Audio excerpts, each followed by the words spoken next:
Hi fantasy managers, welcome to FPL Team Talk. In this video I'm going to go through my team selection for Game Week 30. We're going to have a quick chat about captaincy, who makes my starting 11 and who's on the bench. We'll touch on future fixtures as well and transfer plans. So if you enjoy these sort of videos, give it a like.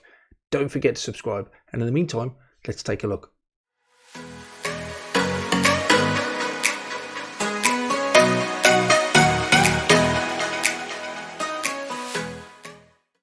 Before we have a look at how I am set up for Game Week 30, I want to go back and conclude Game Week 29 so you can see how I've arrived at the current team that I've got and what my plans are. Wildcarded in 26, that's panned out pretty well so far. Initially a bit of a bump with that Liverpool 7-0 hammer and Man United, but I've caught up since then, and I bench boosted in 29, which was always the intention. Going forward, I am definitely going to free hit in 32. Triple captaincy captain is still out there. Unsure about when I'm going to play that. And in terms of the post, 132 points in Game Week 29, which is great. Captain McAllister, I've done that before in a double game week. It could have been better on Matoma. Do you know what? Could have been better, could have been worse. Can't complain. 18 points. I'm pretty happy with the captaincy return there. The bench is genuinely who I would have benched. So for a bench boost to pick up, 31 points, really happy with that. 20 points would have been really good. I would have settled for. To get 31, really happy to have that. Tony and Watkins both away fixtures. Me, difficult games as well. He didn't get the clean sheet, but those two returning 3 or 4 times, that was really impressive. So overall, took an 8-point hit to get this side. That was the first hit I've taken. But since I've wildcarded back in Game Week 26, where I was on 1.9 million, way down there, 4 green arrows rather, and a 1.2 million gain. I'm really pleased with that. I'm nowhere near where I'd like to be. After finishing 22k last year, to be 751 is a real sort of sickener, I suppose. But we've got a bit of momentum. We've still got some chips to play, and I'm playing catch up. But inside the top 10%, I can't moan too much about that. So how does a side set up this week? If I just convert the side straight away, this is it. I've got one free hit now. So one free transfer. In the bank, I've got 7.7 million. This, I think, is how my side would line up. Luke Shaw, we're waiting to hear news. Obviously, he came off early in that fixture against, who were they playing at the weekend? Brentford in midweek. So we're just waiting to see for the press conference. I'm putting him in the side for now because I'm just thinking he either plays or he doesn't. I don't think if he's fit enough, he starts. If he isn't fit enough, he won't even be on the bench, and I can't see that he'd come on. So I think he's probably just worth playing. In terms of those Brighton assets, I mean, I definitely want 3 Brighton players moving forward. Next 2 weeks are quite difficult for those 3 players. I don't particularly want Estepinian. I'm just going to pick McAllister, I think, over Matoma, just on the fact that he's on penalties. He does get forward. I don't really like, as much as I trust that Newcastle defence, I don't know if I really want 2 of them in there. But it is what it is. And if I don't have Shaw, I've got to play then me. And that means I'm doubling up on Brentford and Newcastle, who are both playing each other. I don't feel comfortable with that at all, with 2 strikers on opposing sides as well. Up front, I've got Ollie Watkins as a potential captain. So he's on pens, hopefully, still. Took the last one for Villa. At home to Forest, that just looks like an obvious call. The only other possibility, I feel, is Bruno Fernandes on penalties as well against Everton. So those 2 players are the options. This is how my side set us up. I think I'm going to now talk about the different transfers that I potentially will make in this game week. There is one team that I really want to target moving forward then. They have a double in 34. Because I'm free hitting in 32, it doesn't make no difference to me. They've got a blank. Southampton away, bottom of the table. Then Leicester at home.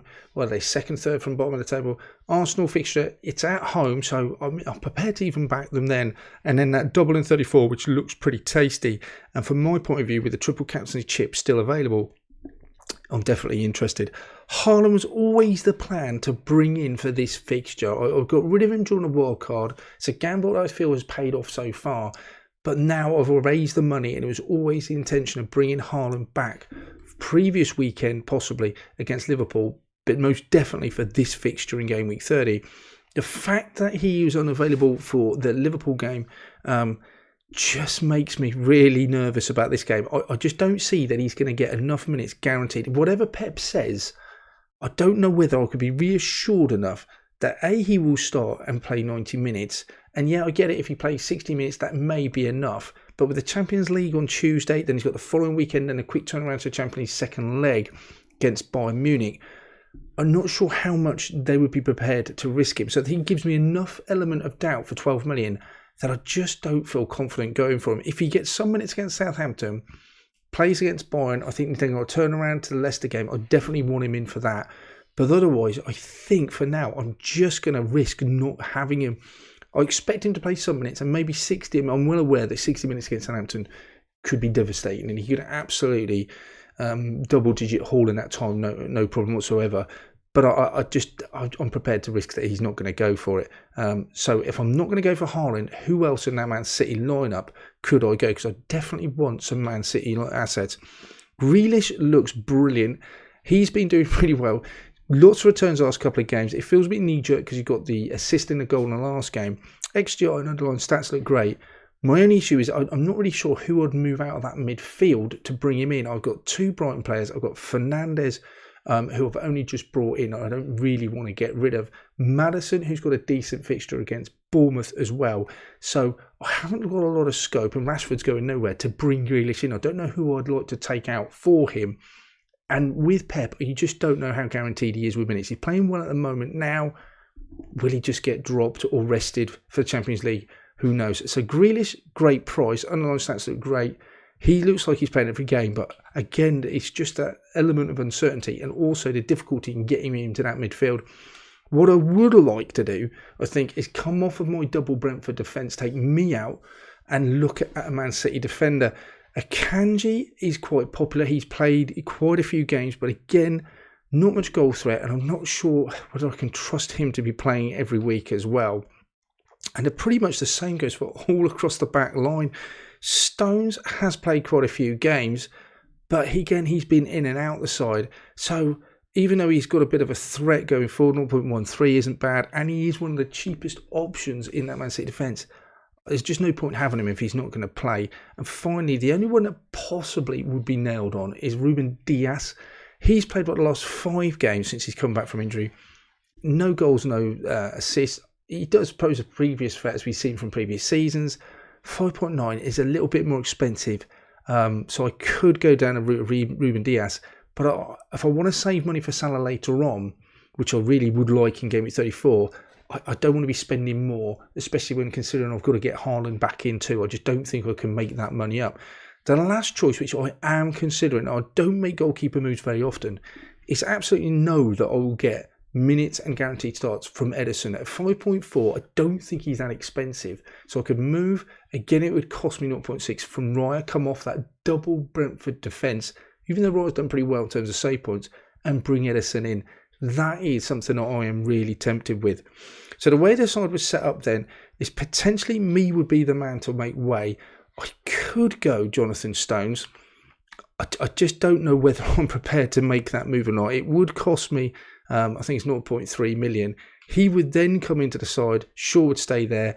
And then McAllister possibly would come in if Shaw wasn't available. I don't mind that. But again, I've got Raya and goal, don't mind that. Trippier and Shaw, that looks pretty decent. But I've just got no guarantees that Stones is going to play. So if we go back to my initial problem then, and another alternative is Ederson comes in, it does cost me 0.6. I still have more than enough money to get from Tony next week to Haaland if I need it.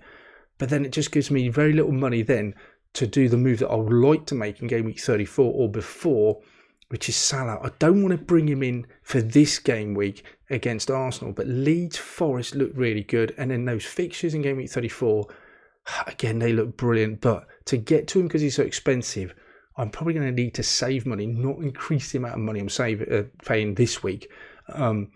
Otherwise, it's moving Fernandes out and he's got a double in 34, and I'm not sure I want to do that. So I've got a few things to think about. The alternative, of course, to all of these is just roll that transfer. Let me know what you think. That's it for this one then, guys. Let me know in the comments below who you are intending to captain for game week 30 and who are you bringing in. Are you going to risk bringing in Haaland, or have you got other transfer plans? We'll be back with you next week with a watch list, team selection, all that good stuff. So good luck over the weekend, and I shall speak to you soon.